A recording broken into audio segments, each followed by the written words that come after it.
Salut à tous et bienvenue dans un nouvel épisode du podcast. Aujourd'hui, on vous emmène dans le vrai français. Pas celui des livres, pas celui qu'on apprend à l'école. Exactement. Parce qu'on va pas se mentir, ce que les Français disent vraiment au quotidien, c'est souvent très différent de ce que tu apprends dans les manuels. Tu maîtrises. Comment allez-vous? Mais en France, on te balance. Ça roule?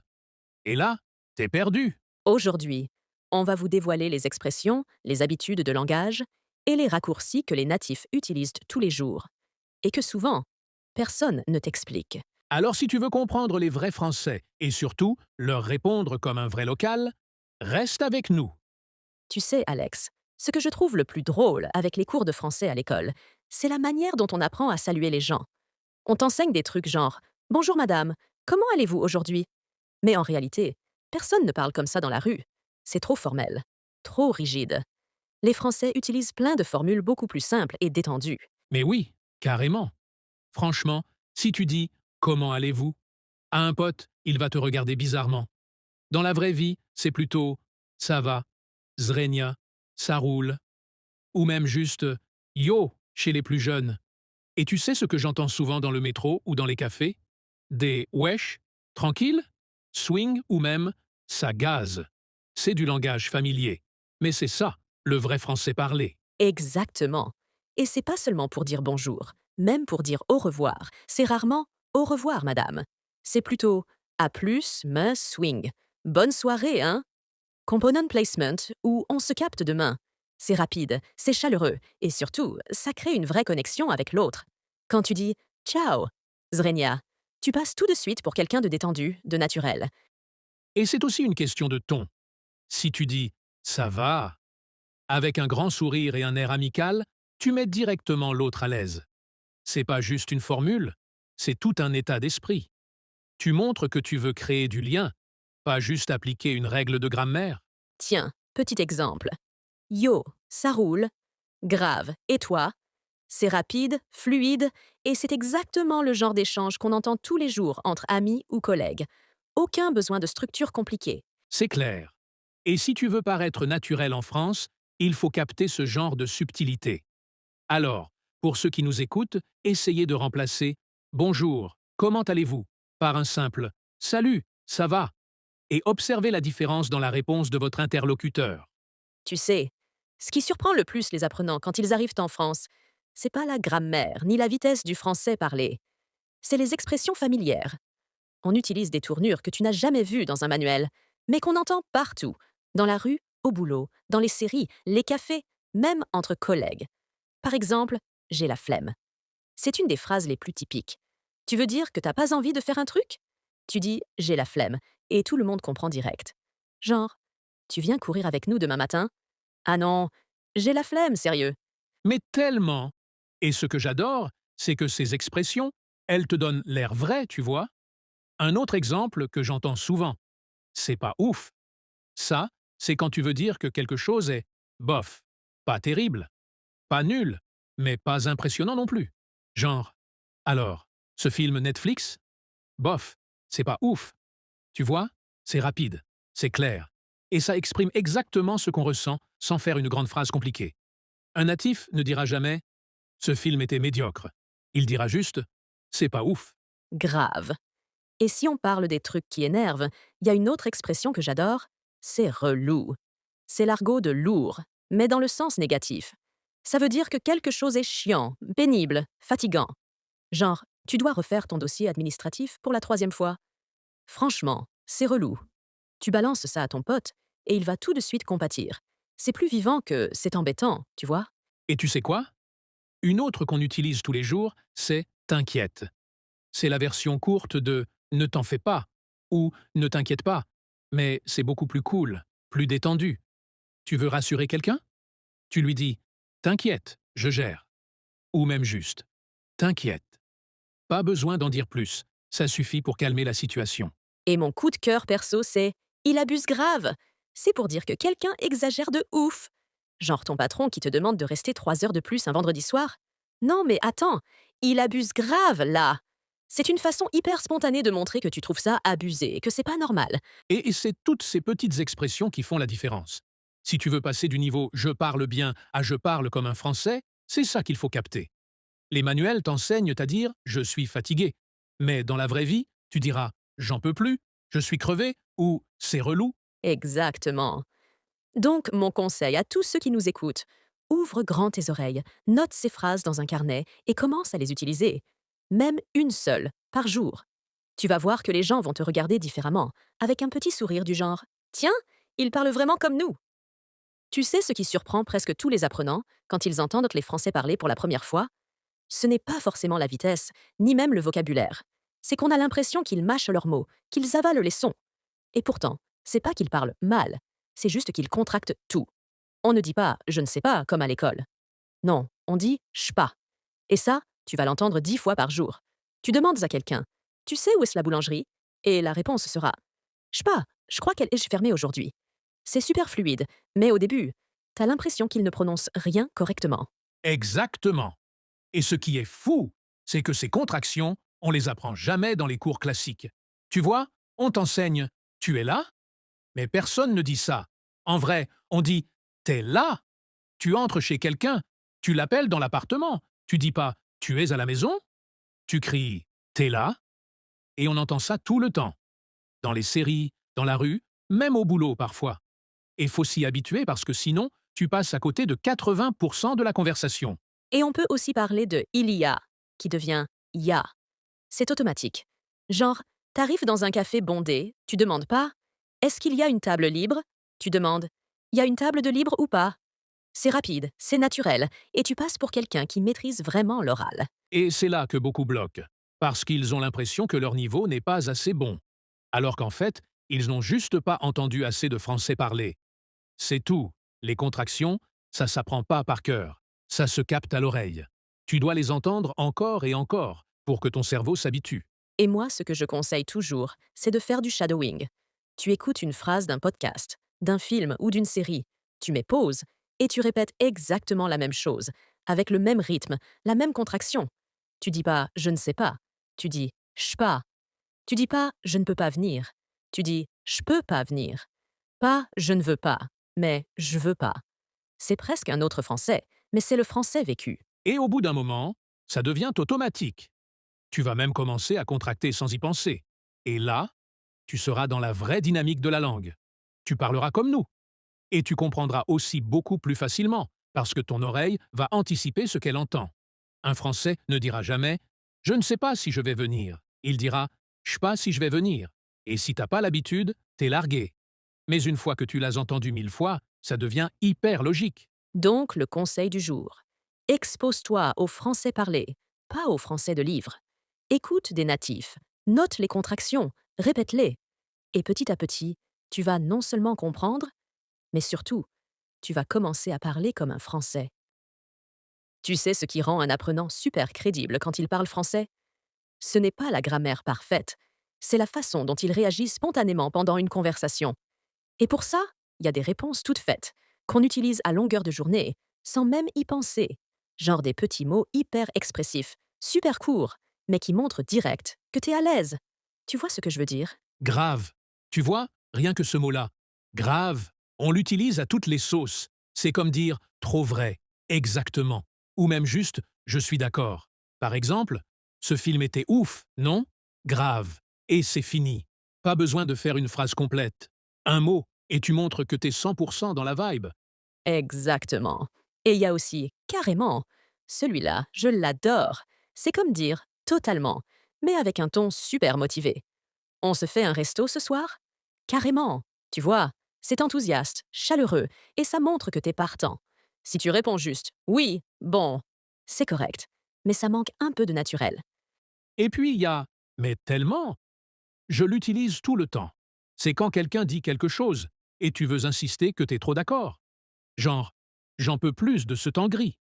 Mais tellement! C'est simple, mais ça crée une vraie connexion. Tu montres que t'es dans le même mood que l'autre. Et on peut pas oublier j'avoue. Celui-là, il est magique.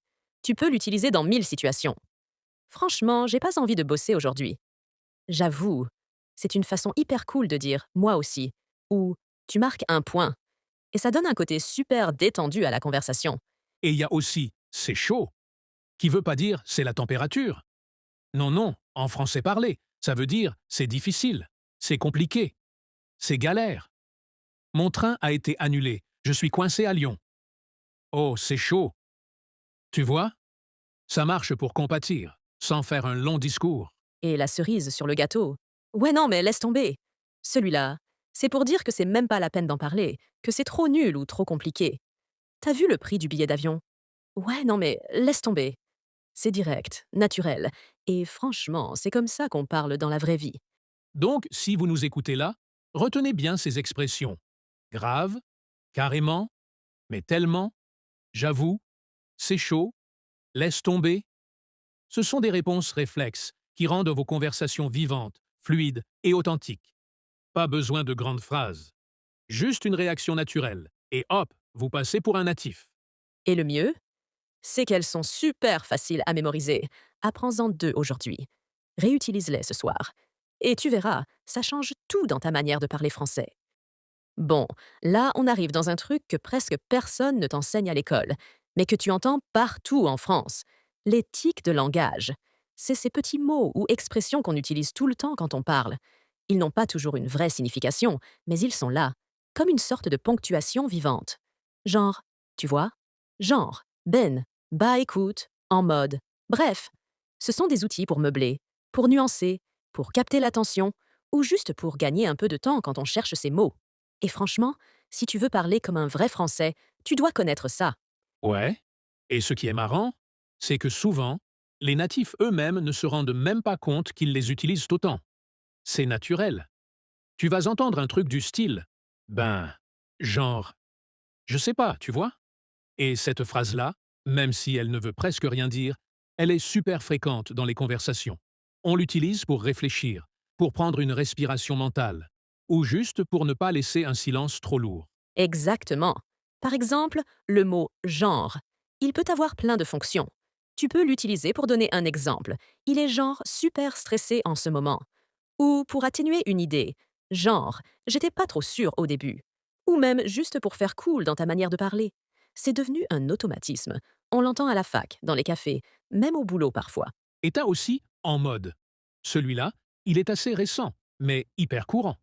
Je suis arrivé en mode c'est bon, j'abandonne. Ou il m'a regardé en mode qu'est-ce que tu racontes? C'est une manière visuelle et un peu stylée d'exprimer une attitude, une réaction. Les jeunes l'utilisent énormément, et même les adultes s'y mettent. Et bien sûr, on peut pas oublier, tu vois. C'est un vrai classique. On le place à la fin des phrases pour vérifier que l'autre suit, ou juste pour garder le lien. C'était hyper long, tu vois. Et du coup, j'ai préféré partir. Tu pourrais ne rien dire du tout, mais tu vois, rends la phrase plus fluide, plus engageante, comme si tu faisais équipe avec la personne qui t'écoute. Et ben ou bah, alors là, c'est le roi des mots de remplissage. Ben, je sais pas trop. Bah, écoute, c'est pas si mal. Ce sont des tics ultra fréquents pour introduire une phrase, pour répondre à une question sans se précipiter, ou juste pour adoucir un désaccord. Et pour finir, bref, celui-là, il est génial. Tu peux l'utiliser pour résumer, pour conclure une idée, ou même pour changer de sujet rapidement. Il n'a pas répondu à mon message. J'ai attendu 2 jours. Bref, je laisse tomber. C'est punchy. C'est efficace. Et ça donne du rythme à ta façon de parler. Alors, si vous êtes en train de nous écouter, essayez de repérer ces tics dans les films, dans les vidéos, dans les conversations autour de vous. Et surtout, osez les utiliser vous aussi. Même si ça vous semble un peu bizarre au début, ça va vite devenir naturel. Parce qu'au final, ces tics ne sont pas juste des bruits de langage. Ce sont des signaux sociaux, des marqueurs d'aisance, des outils pour connecter avec l'autre. Et plus tu les maîtrises, plus tu passes du français théorique au français réel, vivant et humain. Tu sais ce qui me fait toujours rire avec les apprenants de français? C'est quand ils utilisent des phrases super formelles, qu'on n'entend quasiment jamais dans la vraie vie. Genre, et celle-là, je l'ai entendue des dizaines de fois. Je suis ravie de faire votre connaissance. C'est mignon, hein? Mais franchement, personne dit ça au quotidien. C'est le genre de phrase que tu entends dans un entretien d'embauche ou dans une cérémonie officielle. Si tu dis ça à quelqu'un dans un café ou à un pote de pote, il va penser que tu sors d'un vieux manuel scolaire. Mais oui, c'est exactement ça. C'est comme si un Français apprenait l'anglais et disait à quelqu'un ⁇ Je suis ravi de faire votre connaissance ⁇ Ça sonne hyper vieux jeu. En vrai, nous, on dit plutôt « Salut, moi c'est Alex, enchanté ». Ou même juste « Hey, ça va? Tu t'appelles comment ?» Et le classique. Je suis très fatigué. C'est correct, bien sûr. Mais dans une conversation entre amis, on va carrément dire je suis crevé ou même je suis naze. J'en peux plus. Et même parfois un simple soupir avec pff, la journée que j'ai eue. Ouais, on a un style beaucoup plus relâché que ce que les cours de langue laissent croire. Et tu sais quoi? Quand un apprenant utilise ces expressions-là, genre « je suis crevé »,« j'en peux plus », on se dit tout de suite « Ah ouais, il comprend le vrai français, celui qu'on parle tous les jours ». Exactement. Et on pourrait continuer avec d'autres exemples. Par exemple, au lieu de dire il est très ennuyeux, on dit plutôt il est relou ou il est chiant. Bon, là c'est un peu plus familier, hein? Faut adapter selon le contexte. Et quand quelque chose est exagéré ou complètement abusif, on ne dit pas forcément « c'est exagéré », on dit « c'est abusé » ou carrément « mais attends, il abuse grave ». C'est une manière bien plus vivante et spontanée de s'exprimer. Et c'est typiquement ce que tu vas entendre dans la rue, au bureau, dans une discussion entre amis. Tu vois, ce genre d'expression, c'est ce qui donne de la couleur à la langue. C'est ce qui permet à un étranger de ne pas juste être compris, mais d'être perçu comme quelqu'un qui est à l'aise, intégré dans la culture. Et souvent, ce sont ces toutes petites choses qui font la différence dans une conversation. Et le piège, c'est justement de rester bloqué dans le langage appris à l'école ou dans les applis. Parce qu'au final, personne ne parle comme dans les exercices de grammaire. Le français réel est vivant, souple et parfois complètement inattendu. Donc, si tu veux vraiment progresser et sonner naturel, commence à remplacer certaines de tes phrases trop rigides par ces petites pépites du langage quotidien. Essaie-les, amuse-toi avec et observe les réactions. Tu vas voir, ça change tout. Bon, on fait un petit récap ensemble. Ce que tu as découvert aujourd'hui, c'est pas le français d'Emmanuel. C'est le français réel, celui qu'on entend tous les jours dans les rues de Paris, dans les cafés, dans les conversations entre amis. Des expressions familières comme j'ai la flemme, c'est relou, grave, des contractions naturelles, t'es où, swing, je sais pas, y a du monde. Des petits mots de tous les jours. Tu vois, genre, bah écoute. Des réponses courtes, spontanées, qu'on balance sans réfléchir. Et surtout, des salutations qui n'ont rien à voir avec ce que t'as appris à l'école. Et c'est ça, le vrai secret pour parler comme un français. C'est pas une question de connaître tous les temps du subjonctif. C'est une question de rythme, d'attitude, d'écoute, et surtout, de ne pas avoir peur de sortir du cadre. Faut oser dire des trucs comme « je suis crevé »,« merci, hein »,« zrenia » ou même « cimer » si tu veux rigoler un peu. Oublie la perfection grammaticale. Ce qui compte, c'est la fluidité, la confiance, la vibe. Et toi, on veut savoir. Quelle expression t'a le plus surpris aujourd'hui? Y en a une que t'avais jamais entendue? Ou une que tu veux tester dès demain? Écris-nous ça en commentaire. On adore lire vos réactions, vos histoires, vos progrès. Et si t'as kiffé cet épisode, pense à t'abonner. Ça nous aide énormément. Et surtout, tu ne rateras pas les prochains épisodes pleins d'astuces, de dialogues, de situations réelles pour booster ton français. Tu peux aussi cliquer sur le petit pouce bleu si tu veux qu'on fasse une suite avec encore plus d'expressions secrètes que personne ne t'enseigne à l'école. Merci d'avoir été avec nous. C'était un plaisir comme toujours. Continue à écouter, à pratiquer, à oser. Et surtout, parle comme un vrai Français. Ciao tout le monde!